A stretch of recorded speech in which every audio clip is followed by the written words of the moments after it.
بسم اللہ الرحمن الرحیم۔ کل کینیا میں ہمارے پاکستان کے نامور صحافی ارشد شریف صاحب کا جو اندوناک واقعہ پیش آیا ہے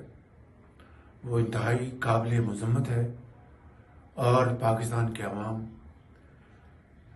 ان کی موت پر انتہائی افسردہ ہیں، اور اس واقعے کی جتنی مذمت کی جائے کم ہے۔ میں نے کل سعودی عرب روانہ ہونے سے پہلے کینیا کے صدر سے خود بات کی اور ان کو گزارش کی کہ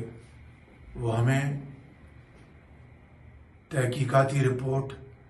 فوراً بھجوائیں اور ان کی جو باڈی ہے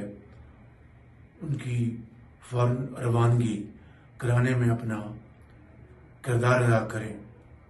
اور انہوں نے مجھے پورا یقین دلایا کہ وہ اس معاملے میں کوئی کسر نہیں چھوڑیں گے، اور انہوں نے اس واقعے پر میرے ساتھ اظہار ہمدردی کی۔ آج میں نے فیصلہ کیا ہے کہ ہم اس واقعے کی کوئی کسر نہیں چھوڑیں گے، اور انہوں نے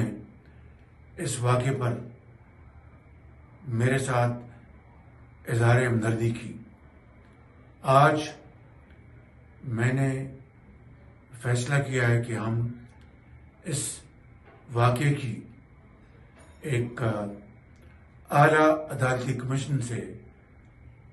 شفاف تحقیق کروائیں گے، اور اس کے لیے اسلام آباد کے ہائی کورٹ کے جج کے لیے ہم درخواست دیں گے۔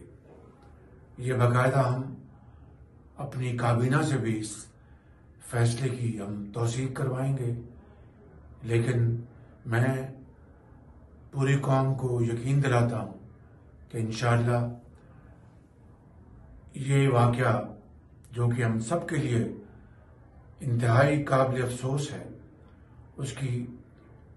بے داغ اور شفاف تحقیق ہوگی، اور حقائق پوری قوم کے سامنے لائے جائیں گے۔